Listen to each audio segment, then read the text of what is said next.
Hello दोस्तों, आज अपन फिर से अपने नए वीडियो के साथ हैं।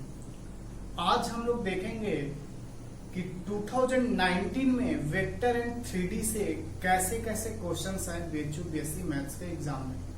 आप लोग को मैं बता दूं कि अभी तक हम लोगों ने क्वाड्रेटिक इक्वेशन की एक सीरीज निकाली थी प्रीवियस 10 इयर्स की। हमने क्वाड्रेटिक इक्वेशन इसलिए निकाला क्योंकि हमने कुछ वीडियोस क्वाड्रेटिक इक्वेशन पर बता दिए थे, उन्हीं वीडियोस से रिलेटेड वो क्वेश्चंस भी थे, इसलिए हम लोगों ने उसको अलग से निकाला।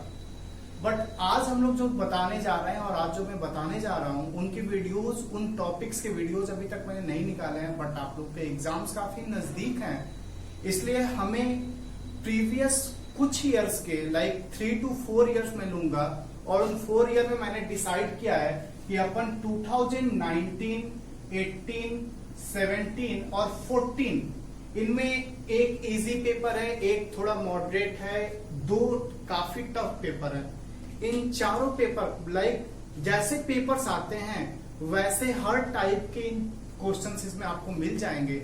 वैसे इनके सॉल्यूशन में आपको जो भी 50 क्वेश्चंस हर एग्जाम में पूछे जाते हैं हर ईयर में, उन 50 क्वेश्चंस के मैं वीडियो निकाल के लूं। बट अगर मैं एक ही वीडियो में अगर 50 क्वेश्चन बता के आप लोग को निकल लूंगा तो आप लोग को काफी बोरियत भी होगी, काफी बोर भी हो जाओगे आप लोग। इसलिए मैंने डिसाइड किया है अगर मैं आज 2019 के क्वेश्चंस हम लोग निकालेंगे तो हम लोग क्या करेंगे कि टॉपिक वाइज क्वेश्चंस निकालेंगे। एक वीडियो में अगर 3D के बता दिए हैं तो अगले वीडियो में हमने मानो सीक्वेंस सीरीज ले लिया, अगले वीडियो में बाइनोमियल ले लिया।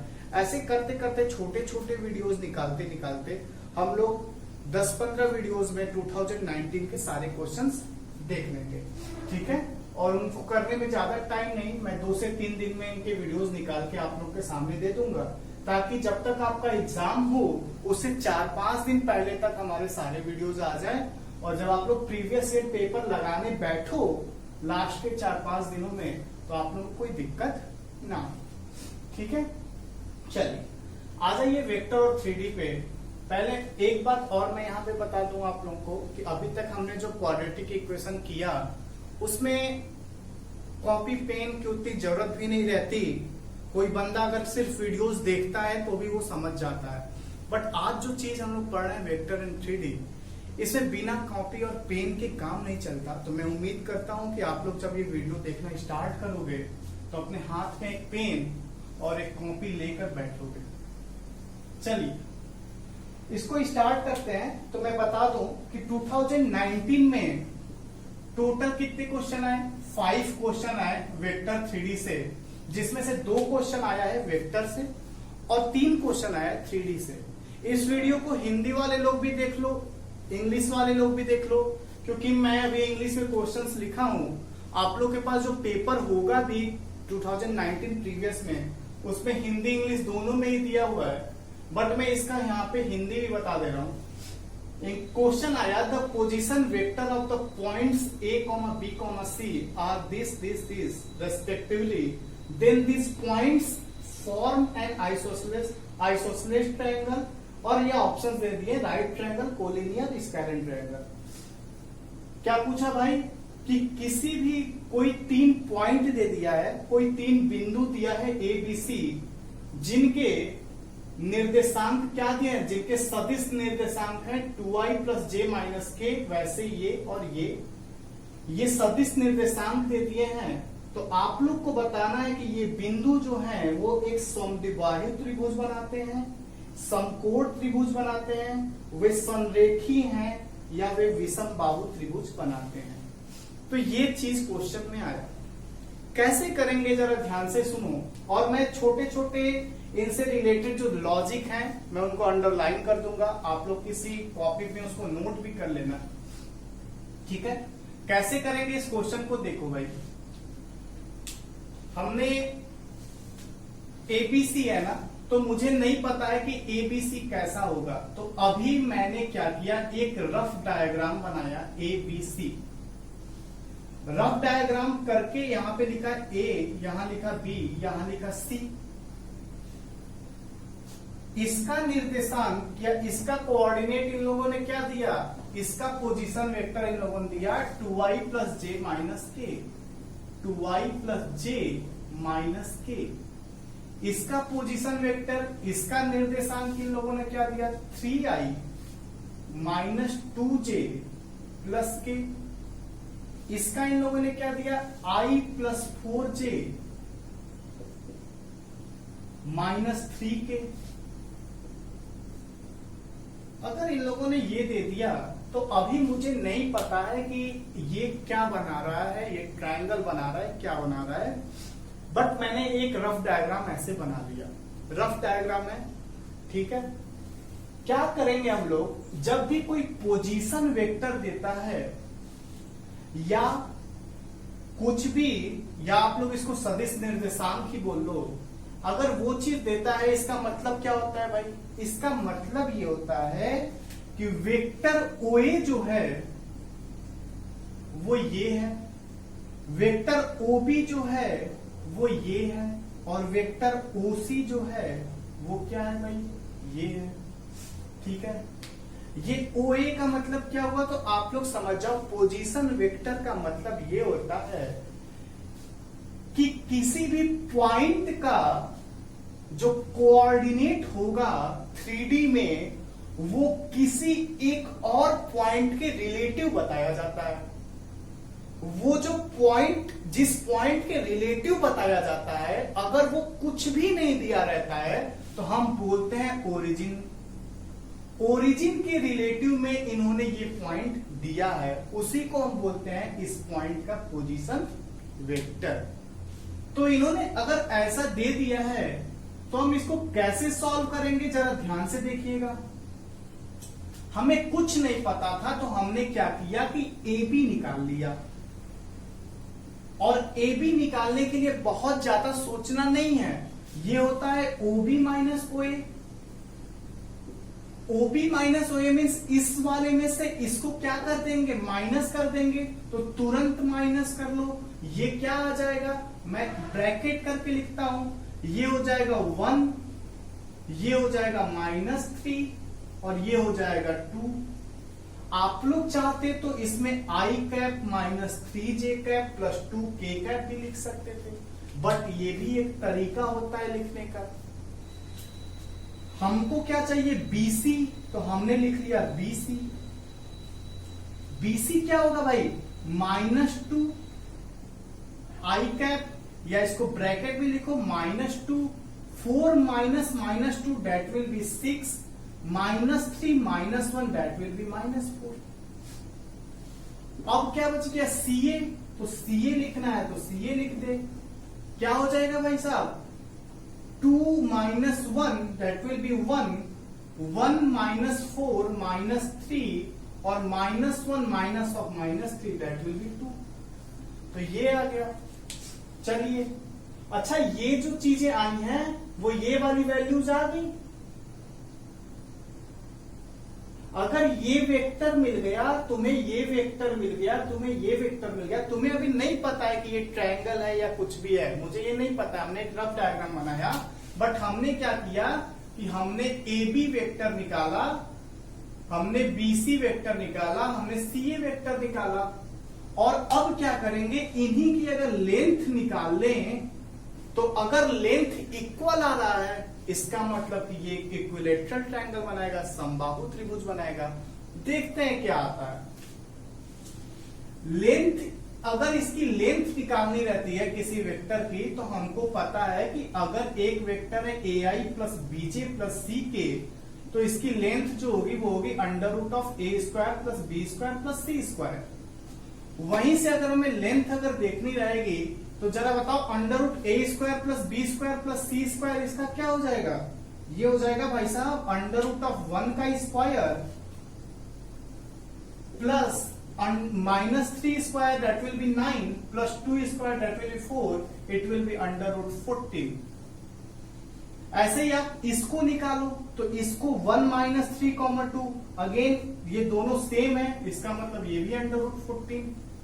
इसको निकालो तो -2² will be 4, it will be 36, that is 40, -4² is 16, 40 plus 16 is 56, and √56 is nothing but 2 √14। तो इसको हमने लिख लिया 2 √14। अब सुनो, अब ऑप्शन देखते हैं। समद्विबाहु त्रिभुज या आइसोसेलेस ट्रायंगल होने के लिए क्या हमें चाहिए होती है कि दो साइड्स हमारी क्या हो जाए, इक्वल हो जाए। तो अभी तो हमें दिख रहा है कि टू साइड्स आर इक्वल। चलिए हमने मान लिया कि दो साइड हमारे इक्वल है। राइट ट्रायंगल के लिए क्या होना चाहिए कि a square plus B square is equal to C square. तो a square means under root 14 square is 14 plus under root 14 square is 14, that will be 28 and in under root, but here it is under root 56। इसका मतलब कि right angle triangle तो ये नहीं होगा। आ जाते हैं स्केलेन ट्रायंगल पे, दैट इज विषम बाहु त्रिभुज। विषम बाहु त्रिभुज आपको ये बताता है, स्केलेन ट्रायंगल आपको ये बताता है कि all the three sides are not equal. हर तीनों के तीनों साइड्स इक्वल नहीं होने चाहिए, और तीनों साइड यहां पर इक्वल नहीं होने चाहिए, बट हमको दिख रहा है ये दो साइड इक्वल है, इट मीन्स ये भी आंसर नहीं होगा। अब आते हैं कोलिनियर और आइसोसेलेस में बात चुकी हो गई है, ये बात फंस गई है कि कोलिनियर है कि आइसोसेलेस है। अगर तुमने इसको और इसको इक्वल बोल के बोला कि चलो ये ट्रायंगल बना रहा होगा, आइसोसेलेस बना रहा होगा, तो इसका और इसका डायरेक्शन कोसाइन एक नहीं होना चाहिए।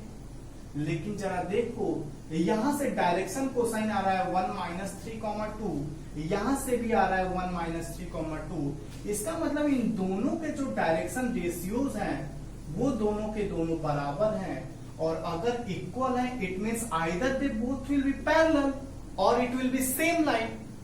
तो या तो ये दोनों पैरेलल हो जाए, तो आपको ये दोनों पैरेलल तो दिख नहीं रहे हैं, इसका मतलब ये भी आंसर नहीं होगा, और आंसर क्या हो जाएगा, और कोलिनियर। ठीक है, कोलिनियर भी हो सकता था। बोलिए बात समझ में आ गई? तो आपका आंसर क्या हो जाएगा, दिस 3 पॉइंट्स आर कोलिनियर। या आप लोग ये भी बोल सकते थे कि here under root 14 plus under root 14 will be 2 under root 14। It means one side plus another side is equal to third side. इसका मतलब क्या हो जाएगा कि ये तीनों के तीनों पॉइंट्स एक ही लाइन पर हैं, hence the points will be collinear. तो ये था क्वेश्चन।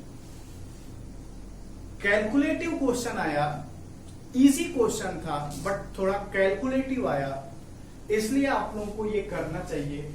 आप लोग इसको 1 मिनट के अंदर कर सकते हो, यहां समझाने में टाइम लगेगा, बट आप लोग जब करना तो ये सारी चीजें लिखने की जरूरत नहीं है, डायरेक्ट आप लोग करो।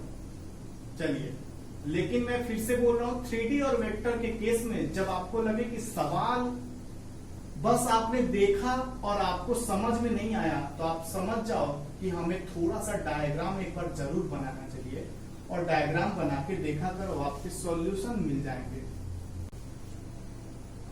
तो आजा भाई, जो अपना नेक्स्ट क्वेश्चन आया, क्वेश्चन नंबर 2, वो था कि if two vectors this and this are mutually perpendicular then locus of xy is circle ellipse hyperbola parabola. कोई दो सदिश दिया था जो परस्पर लंबवत हैं, तो उसका बिंदु पथ क्या होगा? ऑप्शन नंबर ए वृत्त, 2 दीर्घवृत्त, अति परवलय और परवलय। ये क्वेश्चन आया। इस क्वेश्चन को कैसे करते हैं आप लोग को काफी ज्यादा इजी लग रहा होगा, और वेक्टर के हिसाब से, वेक्टर के प्रोस्पेक्टिव से ये काफी इजी क्वेश्चन है कि if two vectors are perpendicular, आप लोगों ने पढ़ा होगा कि कोई भी दो वेक्टर्स के बीच का एंगल कैसे निकालते हैं, और फॉर्मूला आप लोगों ने पढ़ा होगा cos theta is equal to a dot B divided by mod A mod B. तो भैया if two vectors are perpendicular, तो ये एंगल क्या बन रहा है? 90 degree. It means cos will be 90 and cos 90 is 0, and if cos 90 is 0, then a dot b mod a mod b will be what? 0. It implies that a dot b is equal to 0. भाई बोल बात समझ में आ रही कि नहीं? तो a dot b यहां से आ जाता है 0। तो आप लोग याद रखना, if two vectors will be perpendicular, then always a dot b will be equal to 0. वही काम हम लोग करेंगे। a dot b is equal to 0, इसको और इसको डॉट प्रोडक्ट 0 आना चाहिए। हम लोग पढ़े हैं डॉट प्रोडक्ट में क्या करते हैं, उतना कुछ लिखना नहीं है। आई वाले को आई के कोएफिशिएंट से मल्टीप्लाई कर, 1 into 1 will be 1, it will be minus 4x square, it will be minus of 9y square that is equal to 0। कोई बंदा इसको और अच्छे से लिख देगा, 4x square plus 9y square is equal to 1। कोई बंदा इसको क्या लिख सकता है, x square by 1/2 whole square plus y square 1/3 whole square is equal to 1। ये किसका इक्वेशन है, एलिप्स का इक्वेशन है। कोई बंदा यहां से भी कर सकता है, उसने अगर 2 डिग्री की इक्वेशन पढ़ी होगी, उसको कंडीशंस पता होंगी। H square minus A B की वैल्यू निकालते हैं, H square minus A B की वैल्यू यहां से क्या आएगी, that will be 0 minus A 4 into 9, it is minus 36 which is less than 0. It means h square minus ab is less than 0. If h square minus ab is less than 0, it means the equation is ellipse। तो इसका answer आ गया ellipse। तो आप लोग answer इसका क्या mark क्या होगा, ellipse। देख रहे हो आप लोग, विद इन 10 सेकेंड्स में भी हम इस क्वेश्चन को करके लेकर चले गए। तो ये था वेक्टर्स के जो 2 क्वेश्चन आए, ठीक है। फिर से मैं आपको बोल रहा हूं कि इन वीडियोस को देखने के लिए आप लोग अपने हाथ में एक पेन और कॉपी लेकर बैठना, ताकि डायग्राम बहुत इंपॉर्टेंट है 3D के क्वेश्चंस में, कोऑर्डिनेट के क्वेश्चंस में, वेक्टर के क्वेश्चन में। बाकी और टॉपिक्स में तो आप बिना डायग्राम के भी कर सकते हो, ठीक है। अभी इस वीडियो में हम लोग इतना ही रखते हैं, क्योंकि अपन ज्यादा लंबा नहीं खींचेंगे वीडियो को, इससे आप लोग को बोरियत ना हो। अगला वीडियो निकाल देंगे जिसमें हम 3D के क्वेश्चन बता देंगे, काफी जल्दी निकाल देंगे उनके वीडियोस, ठीक है। तो तब तक आप लोग इसको देखते रहिए। हिंदी वाले लोग भी देख सकते हो, इंग्लिश वाले लोग भी देख सकते हो। मैंने क्वेश्चन रख दिया, ऑप्शन भी रख दूंगा, इंग्लिश हिंदी दोनों में, डिस्कशन में इंग्लिश हिंदी दोनों में ही है। तो आप लोग इसको देखो और आप लोग तैयारी करते रहो। आप लोग के एग्जाम के 4-5 दिन पहले तक हम सारे वीडियो इन 4 ईयर्स के निकाल देंगे, और जिससे आप लोगों को काफी इजी हो जाएगा क्वेश्चंस करने में। चलिए भाई, आज के लिए इतना ही रखते हैं। Thank you.